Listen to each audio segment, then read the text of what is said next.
Hello, my name is Anna, and I love trying vintage recipes. So today I'm trying 3 party snacks from the 1970s. Today's recipes come to us from the Southern Living Party Cookbook.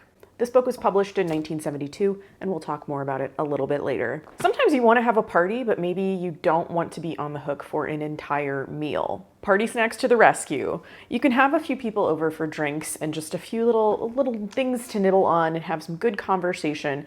And you don't have to plan ahead something elaborate, something fancy. You don't have to have a full dinner. You can still have fun. And I think we're entering a very particular season of entertaining. When the weather warms up a little bit, maybe you want to keep things very simple, very minimal cooking. I've selected 3 party snack recipes from this cookbook that will hopefully fit the bill. Starting with a pretty easy one here, it's going to be these barbecue peanuts. Now this does take a little bit of time, but most of it is hands off, so kind of lends itself well to being made ahead. Combine liquid smoke, Liam Perrins, and water in a small saucepan. So I've got my liquid smoke here. I'm going to use the same measuring cup for the water. And my Liam Perrins. Such a small amount because I am cutting the recipe in half. And water. So yeah, this should come to a boil in absolutely no time. Yeah, that didn't take very long at all. I mean, I probably shut the camera off for 2 minutes. So you're supposed to add your salted peanuts to this. Cut the heat. I'm going to give it a stir just to make sure things are kind of spread out in this liquid. And then you're just going to let these stand in the liquid for 30 minutes. Right. The barbecued peanuts, they have been soaking for 30 minutes in that flavorful liquid. Now I need to drain them. You don't need to save the liquid. I just wanted to drain them this way so you could watch me do it. Because if I do it over the sink, it's like hard to set up. Oh, they smell very good. You can definitely smell the peanuts. Liquid smoke and Liam Perrins, that's kind of like the beginnings of our beef jerky marinade. A lot of times we make beef jerky in the winter or like Christmas time. So that's kind of what it's reminding me of. Okay, so I'm just gonna kind of move these around and let these drain a little bit more, just to make sure they get most of the liquid off. Now I need to spread these out on a shallow pan. I probably could go smaller with the pan. This is just the one I grabbed. If you're making a full batch, sure, a big pan like this. I'm gonna spread these out because what you're gonna do is you're gonna bake these for an hour in a 250-degree oven. So they're gonna kind of dry back out. All right, I am ready to put these in the oven. We'll be back in about an hour. Okay, let's recap. I soaked the peanuts in the liquid for 30 minutes. I baked these in a low temperature, like a 250-degree oven for an hour. I'm gonna be honest with you, I did taste one of these. So far, I'm not tasting any barbecue. Maybe this final step will just bring everything together. But that seemed like a very long time to do things to make them taste like not anything special. They just taste like peanuts. They don't even taste salted anymore. Toss nuts with butter, sprinkle with garlic salt. Actually, it says to toss the nuts with the melted butter and then drain them on paper towels. So I'm like, oh no. Okay, yeah, I guess they are kind of shiny. So let me get some paper towels. I didn't get very much because there's not a lot here. Should I put this on a plate? Probably. Okay, we're draining. I feel like I'm doing a lot of things and then taking those things away. So I put the butter on. I'm kind of taking some of the butter back. Maybe we just use less butter. I don't know that I can actually like lift these without losing some. Let's just try it though. Oh, I lost a few on the end. I'm gonna put it back in there because this counter is clean. It's fine. Okay, I mean, they're still a little shiny. I'm gonna put the garlic salt on them. Just a little bit. Okay, well, that is what we have right there. And I'm gonna actually taste everything together. So I'm gonna set these aside and work on my next recipe. Summer is almost here, and that means it's time for summer fun. And maybe that also means you'd like to spend a little less time grocery shopping, prepping, and cooking. Factor is here to help. Thank you to Factor for sponsoring today's video. Factor delivers fresh, never frozen meals right to your front door. And with over 35 delicious options to choose from every week, there's something for everyone. You can even tailor your choices according to your dietary preferences. They have vegan and veggie, calorie smart, and keto options. No shopping, prepping, chopping, or cleaning up required. Their chef-crafted and dietitian-approved meals are ready to heat and eat in just a few minutes. Today, I am trying the chicken Alfredo pasta. very excited because I love pasta. So I have this lovely, lovely looking bowl of food. I'm probably gonna mix it all together once I've done the initial taste, just because I think broccoli goes really, really well with the chicken and the pasta. The broccoli's very garlicky smelling, which is fine with me. This is, I think, a dish for my garlic loving friends. I'm gonna start with the broccoli. Factor always includes veggies with their meals, and they are always very delicious and well seasoned.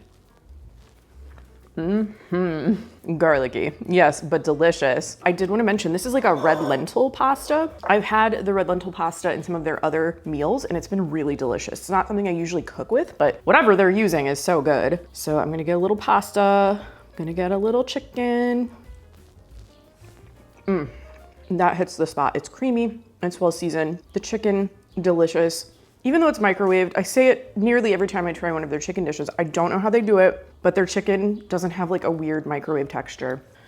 It's magic. I don't know. I'm gonna enjoy this, and then it's back to summer fun for me. Factor also has an assortment of snack options like smoothies, small bites, and juices. If you have travel plans this summer, not to worry. Factor is flexible. You can pause or reschedule your deliveries at any time according to your needs. If you're ready to give Factor a try, head to factor75.com or click the link in my description down below and use code 50cookingbooks.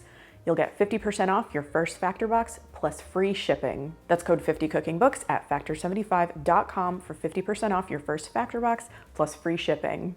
Thank you again to Factor for sponsoring today's video. Next, we're making a spread, a dip. This is called Western Olive Dip. And I love olives. I've made like a green olive kind of spread, but this one uses chopped black olives. I'm very excited about it. So once you mix all of these things up, and there are very few ingredients to it, you chill it and then you serve it with corn chips. I am cutting the recipe in half. This is some very soft cream cheese. It's about 4 ounces. Some commercial sour cream. It said that just regular cream can also be substituted. I just went sour cream. Sounds right to me. And I've got some chili powder. I just used Gebhardt's. It's what I usually use for things that call for chili powder. Some grated onion. I love using grated onion in things. I use it a lot in like spaghetti sauce and stuff if you don't want big pieces of onion. The other thing that comes to my mind is the Edna Lewis salad dressing. I mean, it's my go-to salad dressing now. I did that video a few months ago, so I'll link that in the description down below. It has grated onion in it, and that just kind of like really takes it over the edge. I think grated onion is sort of underrated. And finally, I have chopped black olives. I didn't even chop them myself. You can buy pre-chopped black olives in cans. They're very small pieces. I thought that would kind of go well with this. I mean, yes, of course you can chop them yourself, but I didn't want to. That's everything. That's all we have. And you just kind of mix this together. Oh, I did it wrong, sorry. We're gonna keep going, okay? But I will tell you what I did. You're supposed to mix the cream cheese and the other things together and fold in the olives. I'm sorry. We're doing it this way now. I don't think it's gonna hurt anything. I think the idea was to get the cheese like light and fluffy first and then fold in your olives. I think this is gonna be just fine. I'm just serving it with corn chips. It's not fancy. This is it, folks. Western olive dip. It took 2 seconds. No, it probably took, we'll be generous and say 5 minutes. I could probably eat this now, but it does say to chill it. So I think it's gonna develop more flavor and everything's gonna kind of come together and be very tasty if I let it sit in the fridge for a while. So I'll try it a little bit later. For my final recipe, I'm going to be making some deviled eggs, specifically deviled eggs with salted almonds. I've made deviled eggs before, but I have never made them on this channel. And to be truthful, I don't have a go-to recipe for deviled eggs. Whenever I want to make them, I usually just kind of like search the internet for one that is highly rated, you know, a recipe that sounds really good, and I make them and they're usually tasty because deviled eggs are good. One of the ones that I made had a little bit of softened butter in the filling, and that was really interesting. It gave it like a very smooth, very rich flavor. This one has some sour cream in it. I thought that was really interesting. So really, I'm making this particular deviled egg recipe more because of the sour cream than I am the salted almonds. I'm just gonna be, you know, garnishing them with some almond slivers. In order to make deviled eggs, you need some hard cooked eggs. And I know that everybody seems to have their own way of doing this, the way that they really, really like. And I've tried several methods. This is how I like to do it, and this is usually how I do it every time that I need hard cooked eggs. So place the number of eggs that you want to cook into a pan. I probably could have gone smaller on this pan, but this is what I had Cover them with cold water by, I would say, about an inch. Place them on the stove and bring to a boil. Once the water starts boiling, you actually want to cover the pan and turn the heat off. For hard cooked eggs, for like hard yolks, I let this sit on the stove with the heat off for 12 minutes. Once 12 minutes is up, I take the eggs out of the pan and I put them in an ice bath for about 10 minutes. And this always yields really great results for me. The yolks are nice and like yellow. Sometimes if you cook eggs, like if you hard cook them for a long time, they get like a green tinge to the yolk. That usually doesn't happen for me. You can control the doneness of the yolk by letting it sit in the pan of hot water for fewer minutes or whatever. So it's kind of like however you want that egg cooked, like that's how long you let it sit in the water. I will tell you, we had a casualty, folks. I was supposed to have 6 hard cooked eggs. I have 5 hard cooked eggs. One of these slippery little guys fell, just flew right out of my hands and it smashed on the floor, and we're fine. We'll have 5. 5 whole eggs means 10 deviled egg halves. Perfect, I think. Actually, I have a very pretty deviled egg pan here, like tray, and it holds 10 halves. So it was meant to be, wasn't it? So I've got my hard cooked eggs in this bowl, and I have to cut them in half and scoop out the egg yolks, which I'm gonna put in this bowl. This yellow yolk-like bowl. Has been a minute since I have made deviled eggs. My grandma made them very, very often. And my grandma was not a cook who like wrote things down either. I personally prefer a smooth filling on my deviled eggs. I know some people really like to put like pickle relish or grated onion inside. Yeah, see, there's like a really nice color on the yolks. If you watch my channel, you know what a deviled egg is, but you want to save these halves with the little open spot where the yolk was. Beautiful. You might need to help them along with a spoon, possibly, but a lot of times they just pop right out. How convenient. So, all my yolks are in this bowl. And you can mash these with a fork if you like, mash in the rest of the ingredients. Like I said, I like them smooth, so I'm gonna go for my hand mixer. You can also do this in like a food processor. Yolks, we have mayonnaise. It doesn't take a lot. Like I said, I'm cutting the recipe in half. This is like a couple tablespoons of mayonnaise, plus I did deduct just a little bit. So it's like a little less than 2 tablespoons since I lost an egg. I wanted to be somewhat accurate. So this is the sour cream. Interesting. I'm really excited to see how this tastes. This is 1.5 teaspoons of Dijon mustard. I think my grandma usually just used yellow mustard. Salt. So that's kind of the starting point. Once you mash this up, it actually does tell you to mix it and taste for seasonings, which I love because then you can customize it. I'm just gonna blend this all together now. So I did scrape this a couple of times just to check for lumps. I think we're just about there. I mean, there's some tiny ones in there, but I don't mind that. Looks nice. It's a little thinner, like it's a little, maybe it's not. It's been a while since I made deviled eggs. It seems kind of soft, but that's okay. Okay, it does say to taste this filling for seasonings. Oh, that's pretty good. It has a very like a tangy flavor, probably from the sour cream and that Dijon mustard. I don't think it needs any extra salt. It tastes very good on its own. There is one suggestion made in the book that I am gonna take, and that is to add a little dash of cayenne. I'm not gonna add too much. This is optional. I'm taking the option. I know not everybody wants to do this, but I sure do. Not a lot at all. Like the tiniest little pinch. All right. That's very good. That is a really flavorful filling. Filling is made. Next, we move on to assembly. So I have a piping bag in here, just kind of a medium one.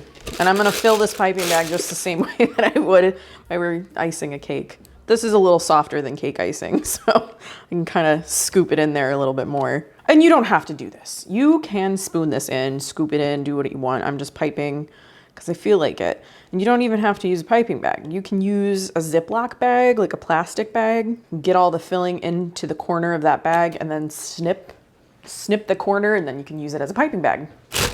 How did this do? Okay, not too shabby. Yeah, I grabbed a little scraper because like you can kind of use this to get the filling, or like if you're icing a cake, you can use it to get the icing to the bottom by just like pushing it. Because this is a little softer than buttercream, I'm gonna be sort of careful how I do this. So I'm gonna start with it like this because I think it's gonna run out if I don't. We'll just snip the end. I'm gonna start filling. I have all of them on a board here. So I'm just gonna kind of flood. Yeah, it's happening fast because this is nice and smooth and soft. I'm not doing a perfect job, but who cares? We're gonna cover this with some almonds anyway. Right in the egg and then pull it back, and it's a little more perfect than I did. Some of these could use a little extra though, couldn't they? Not that hard. These are great to make ahead of time. I mean, deviled eggs in general, I don't know about these. I haven't really tried them yet, but I think they're gonna be tasty. Traditionally, like when my grandma made deviled eggs, she would sprinkle a little paprika on top. I think I might just do that paprika too. I am gonna spoon just like a tiny bit of this sweet paprika into my hand and use my fingers to sprinkle it. Yes, I'm going all over the egg. If you want to be a little more precise, you can just stick with just the egg yolk. Oh, I'm really excited about these. It's been a minute since I've had a deviled egg. I always think of Easter, you know, because of eggs probably, and springtime and picnics. Gosh, I think we are almost ready to give everything a try.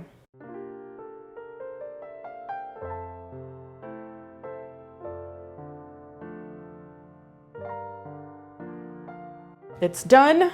We have an assortment of snacks here. I'm gonna try all of them for you now. I don't know why I decided to do it this way, I just did. Well, I might as well go in order. I'm gonna try the barbecue peanuts. And I told you, I tasted one without the final two ingredients. It just tasted like a peanut. I don't know about these. Normally I really like seasoned nuts. I don't know. Okay, let's try one. Okay, I'm gonna be honest. I did a lot of things to these peanuts and it tastes like peanuts. It doesn't have that flavor that I'm looking for. It just tastes like I made peanuts. It took a long time to make these. Not like a super hands-on amount of time, but like at least an hour and a half. They're fine. For the amount of time they took, I think they should be more flavorful. I think there are some other recipes out there for like seasoned peanuts or other nuts that are better than this. I'm always honest with you all. I try to be as honest as possible with you all about how I think something turned out. The effort, maybe not worth the result. Maybe just get some salted peanuts. You don't even have to do anything to them. Let's hope it goes a little bit better for my other two dishes. All right, so this one is my Southwest olive dip. We have some corn chips here, very salty things. They're little strips. They're not like great big chips. So you just get a little of the spread here. Okay, that's better. That's delicious. That I like. If I recall correctly, there wasn't really like salt in this. I was kind of worried like, maybe there's not gonna be enough salt, but then what you're supposed to serve it with is these corn chips that are super salty. So if you decide to serve it with something else, you know, maybe think about that in your seasoning choices. Yeah, there's no salt in the dip itself, the olive dip, but the vehicle is super salty and it tastes really, really good. I can almost see this as like a sandwich spread too. Like make little tea sandwiches. And then finally, the pièce de résistance, I have deviled eggs with salted almonds. I actually didn't show you like when I was putting on the almonds. I did like a slivered almond on top. I just wanted to kind of garnish it very simply. I was mostly intrigued by the way the filling was made because there's sour cream in it.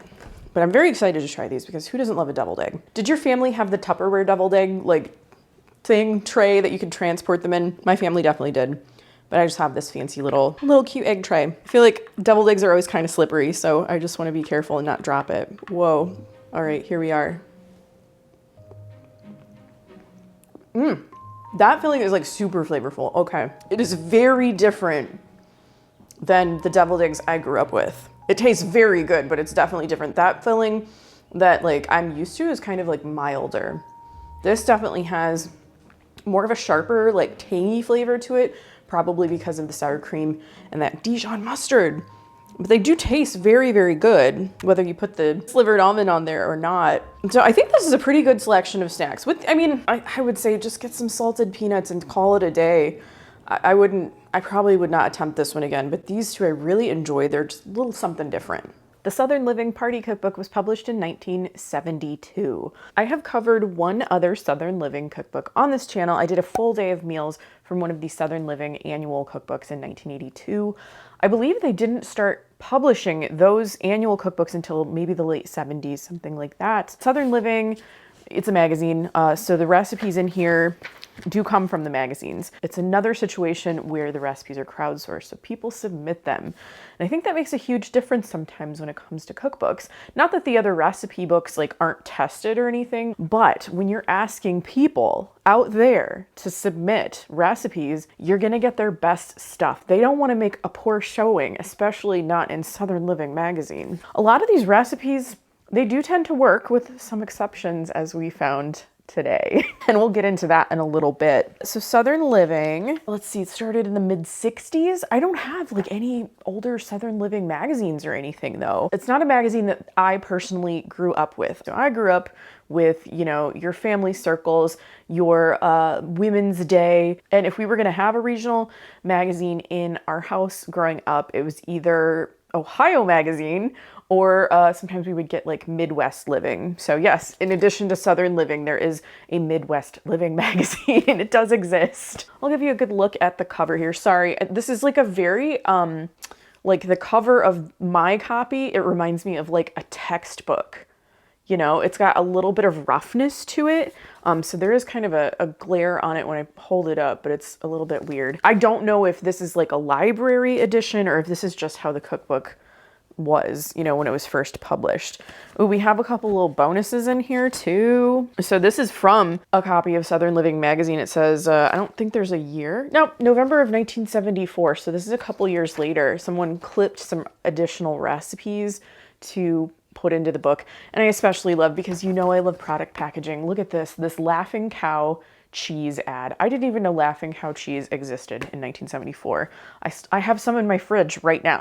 Not from 1974. No. Mine is still good, I promise you. I also saw, before we even crack open this cookbook, let's get these little bits and bobs out of the way. I don't know what this is from. Ruby Sauced Beets?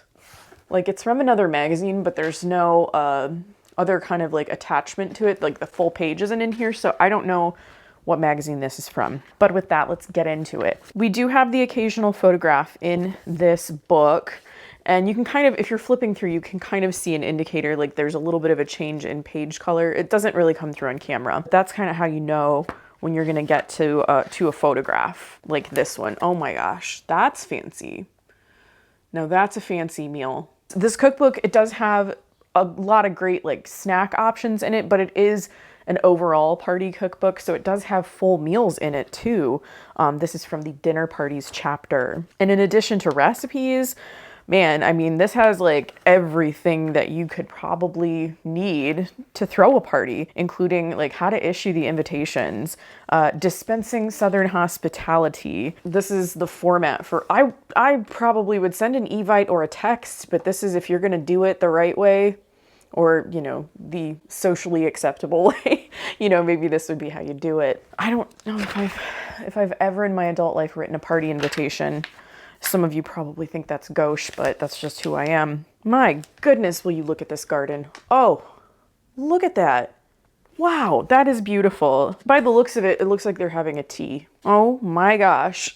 I didn't even really look at this part, but here are some diagrams of like seating arrangements of what to do if you have a certain number of people, different options for a coffee table, like if you're just sitting in the living room. I didn't even think of that. Oh, thought of everything, didn't they? Oh, buffet arrangements.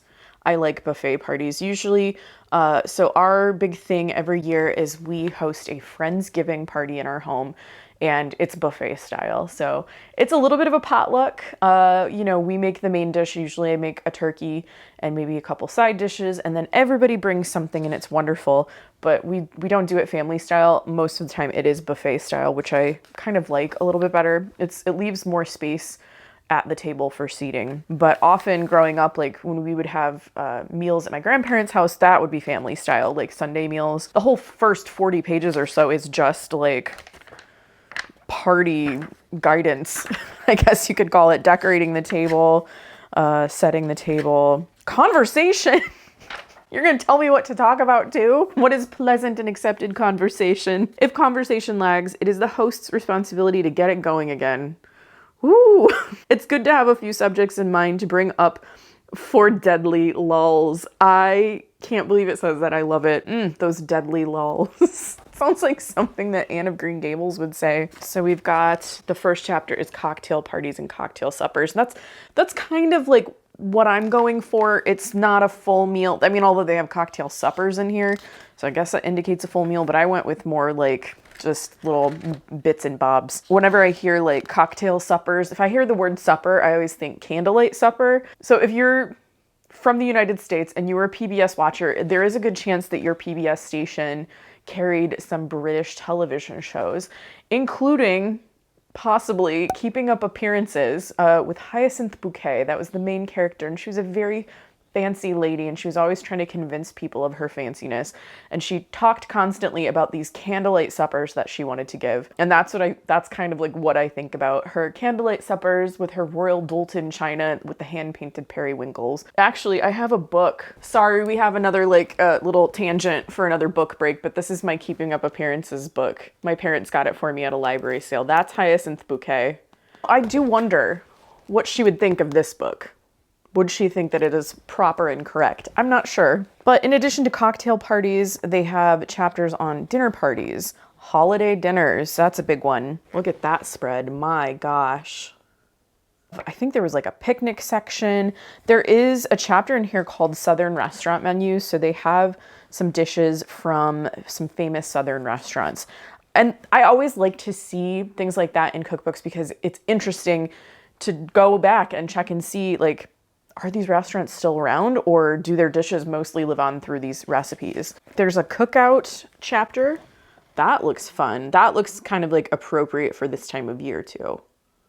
As I looked through these recipes, it seemed a lot like they ranged in time and skill level. You know, some of them were pretty simple, like the ones that I chose. If you wanted to do something quick and easy but effective, you know, you could choose something like that, but they do have recipes in here that are a lot more involved and time consuming. So it just kind of depends on what you like to do. When I'm entertaining, I kind of veer a little bit more toward make ahead if I can, just because I really want to enjoy the party. You know, you're the host, you're the hostess, but the party is for you as well. So don't forget that. And with that, let's talk about the recipes I made today. I started things off with barbecue peanuts. And friends, I wanted these to be so much better than they were. I like nuts, like as a little snack or whatever. I like seasoned nuts especially, but these just kind of fell short for me. I have like an almond recipe that I like to make that's all done on the stovetop, and it's like a bunch of spices with a little bit of oil that you mix together in like a skillet, and then you kind of cook the almonds in it and you let them cool, and it ends up delicious. I kind of thought like this would be along the same lines, and it wasn't, unfortunately. If I can find that like seasoned almond recipe, I'll dig it out and I'll put it in the description down below, because that one is good, that one is effective. These, I had to read the recipe so many times again after I made them because I thought I did something wrong, and it's a very short, very simple recipe, and I followed it to a T. Yeah, and my ingredients were the same. You know, there's not a lot of ingredients in here, so to me, it seems very little room for error. And I do wonder if just maybe like my tastes are a little bit different than what was intended here, but it just seemed like so much effort for a snack that wasn't super exciting, didn't really taste like much of a difference from what I started with. Actually, I think it tasted better. Like peanuts by themselves, salted peanuts probably tasted a little bit better than these. So, you know, you probably could just go and buy some really high quality roasted nuts to serve, or you could season them in a different way. Also, you know, you have to turn the stove on for this one, which isn't like ideal in the summer. So if you can find a recipe for seasoned nuts that's like all on the stovetop, like the one I described, that's what I would recommend. My second recipe was Western olive dip. This one was much better. I really enjoyed this one because I love black olives. And I think using those chopped canned black olives was kind of the way to go here. It made it a lot quicker, of course, but those black olives were in like such small pieces that they just kind of really blended in with the cream cheese and sour cream, and, you know, made for a really good distribution. Of course, if you wanted to chop your own, you could do it with a knife, but if you wanted to get them that small, you might want to go food processor, or just do what I did and buy the pre-chopped ones. When you taste this one on its own, if you just like take a spoon or something and taste it for seasoning, you're gonna probably think it's not salted enough. But that's where you kind of have to pay attention to what this is intended to be served with, and it says corn chips. So I used Fritos, or you could use Fritos scoops too. Corn chips, like Fritos, are very, very salty. So when you serve them with this, it's like the perfect combination of things to me anyway. Again, my olive hating friends, I'm so sorry, but I'm gonna keep doing my olive recipes. This one was really tasty. The combination of like the chili powder and the grated onion and those olives, it was delicious to me. And a really great thing to make ahead. Oh my gosh, of course, we love a make ahead recipe. And then finally, deviled eggs with salted almonds. So this recipe for me was much more about what was in the deviled eggs themselves. The salted almonds were there too. I decided to garnish with some slivered almonds. I thought it looked very elegant, but really what I was interested in was exactly what was going to go into that deviled egg filling. So this one included mayonnaise. That's standard, I think. Like most of the time there's mayonnaise, mustard, Dijon mustard, which gave it a nice flavor, like a nice tangy flavor. And then commercial sour cream, again with the tanginess. Really, really liked this one. I will tell you, it is kind of, to me, and what I'm used to, it was like a more non-standard deviled egg filling. I'm used to sort of a milder flavored, like homemade deviled egg. My grandma never used Dijon mustard. It was always like a little bit of yellow mustard. Definitely didn't use that sour cream. But I think both of those things went into this, this filling, and they really made it zippy. I know that's like, I can't think of a better word. There was like a really nice zing to this. Tangy, tart's not the word. I don't know. It was just like, wow, okay, this is something. You know, of course, standard deviled eggs are also delicious. I just like deviled eggs. I do prefer a smooth deviled egg with maybe some kind of garnish on top. But these were really, really enjoyable too. And I think, so I added a little bit of cayenne. That was an option. I didn't add too much, so they weren't spicy, but I think you could certainly add more of that if that's something that you're interested in. So I hope you enjoyed this look at the Southern Living Party Cookbook, and I hope it gave you some new ideas for your next gathering. Thank you to Factor for sponsoring today's video. Visit Factor75.com and use code 50cookingbooks to get 50% off plus free shipping on your first Factor box. I'd like to say a special thank you to my Patreon supporters. If you'd like to join us over there, I'll have a link in the description so that you can do that. I hope you enjoyed this video. If you did, please give it a thumbs up, share it with a friend, and subscribe to my channel if you haven't already. I post videos about food, vintage cookbooks, and retro recipes every week. Thanks again for watching, and I'll see you in my next video. Bye.